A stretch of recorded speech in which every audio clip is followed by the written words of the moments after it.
The following is a summarized version of a quarterly public meeting convened by the Willamette Falls Watershed Association.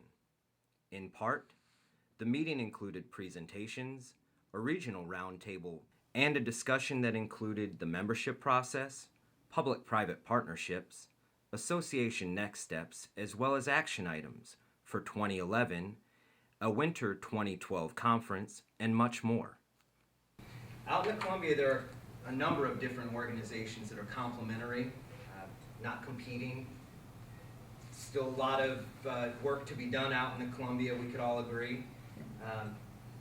One is a Columbia River Estuary Study Task Force.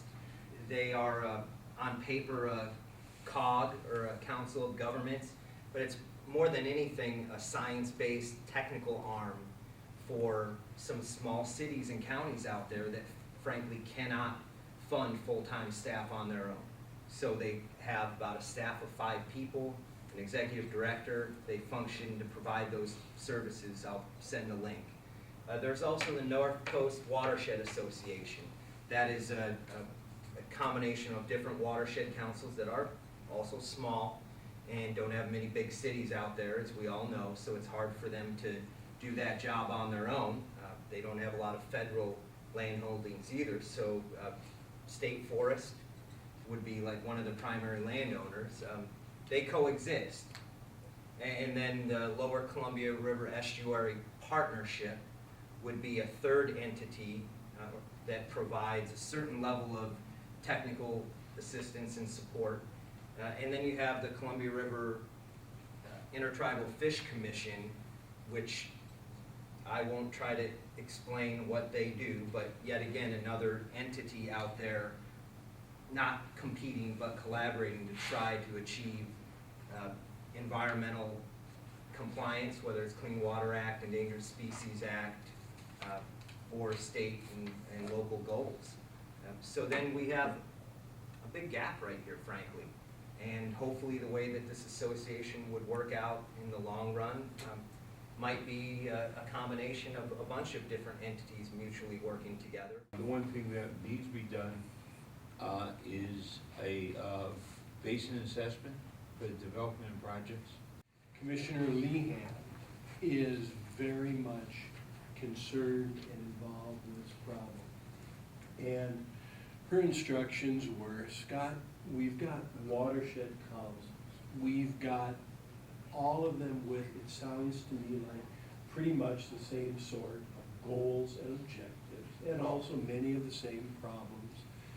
Maybe there's a way for them to come together and make solving those problems a little easier and make the attainment of those goals a little better.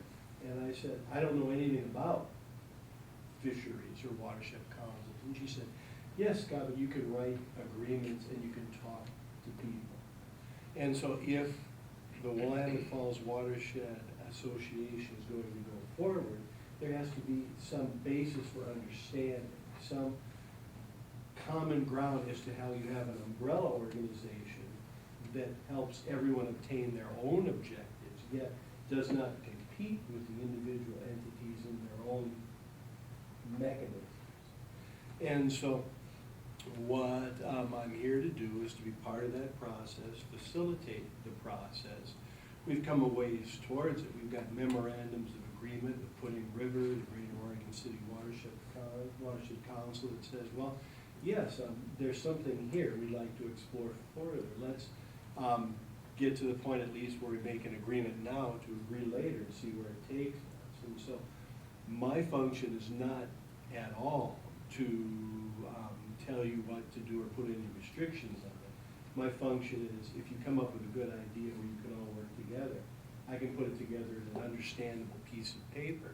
That Beckman Road crossing that goes across the Coffee Lake wetlands, and so it's a very extensive area in terms of degraded wetlands. We're trying to actually put together something that would ultimately lead to the restoration of a significant portion of those wetlands. But it's always subject to, you know, the whims of Congress in terms of what they want to fund. And And so this has been ongoing for some time, but we're starting the process again, and it seems like it might have some opportunity at this point. So that would be certainly a step in the right direction in terms of a lot of our restoration objectives. We're a general purpose funder, but a few years ago, the trustees established 3 strategic initiatives to be more proactive in our funding, because we're primarily responsive grant makers, so we respond to proposals as they come in.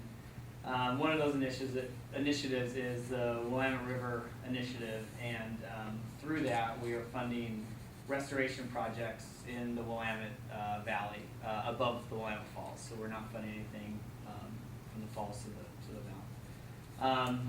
We have 2 main funding strategies to the initiative. One is on the main stem, where we're co-funding with OWEB Willamette SIP projects that are essentially approved through their SIP process, which is OWEB's carved out some money of their funding to dedicate to the Willamette, and mostly targeted at channel reconnection, floodplain projects.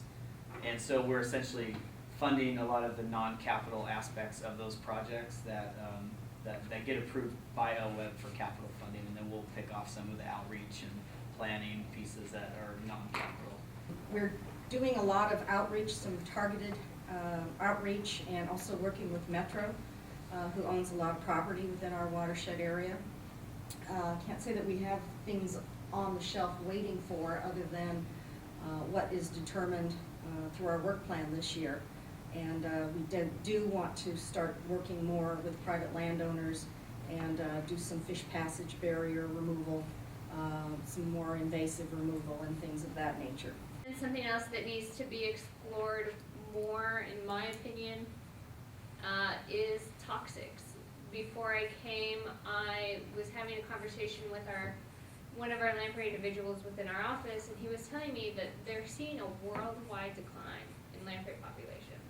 They were once very abundant throughout the entire Pacific Northwest, but in today's day and age, they are in serious decline. Pacific lamprey, we think of sturgeon as an ancient species. Pacific lamprey themselves are beyond our imagination. Sturgeon go back 200 million years. Lamprey, 450 million years ago, lamprey first appeared in the fossil record. We're working on a natural resource master plan. It'll be the first one in Oregon State Parks. We have a natural resource specialist that works out of Portland office for the entire region. And we're really trying to look at how we can, one of our stewardship goals is to manage the natural resources, not just the recreation aspect. And so really coming up with a plan to give the recreation managers a tool how they can integrate that natural resource management into their goals of managing for park recreation activities.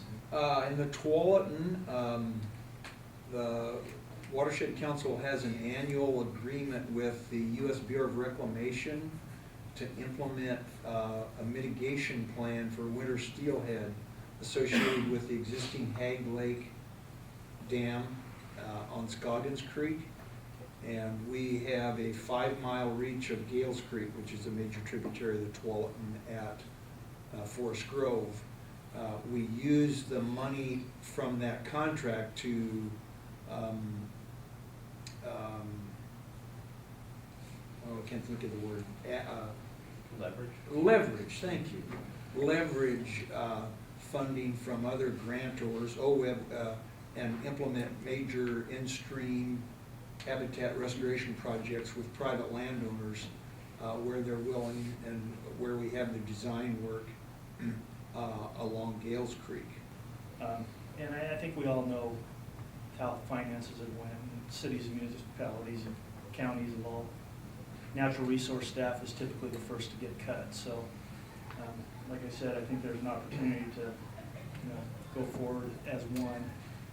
And my last couple of years, I've actually been working on the water rights arena, and I think there's significant opportunities for improving late summer flows in some of these streams out here that a lot of natural resource groups haven't really, actively thought about. And so I'd be very interested in helping this group look at opportunities for actually improving late summer flows to improve watershed health. The last piece of that is kind of the community engagement piece. That's really important to that long-term sustainability of these sites and the stewardship of them. So working with friends groups, neighborhood associations, homeowners associations to monitor these sites, because like most nonprofits, we're really tightening our belts, and the funding is generally for that first few years of restoration, but the maintenance and monitoring afterwards is really hard for us even to manage to bring volunteers out to get the supplies and mulch to do that. Maybe it would be best for the next meeting to look at the way that those associations are structured and sort of apply it to, the group that we have here in terms of, discussing that and seeing what makes the most sense in terms of moving forward. So we hope that it's a start of something that matures over time, and thanks for being here.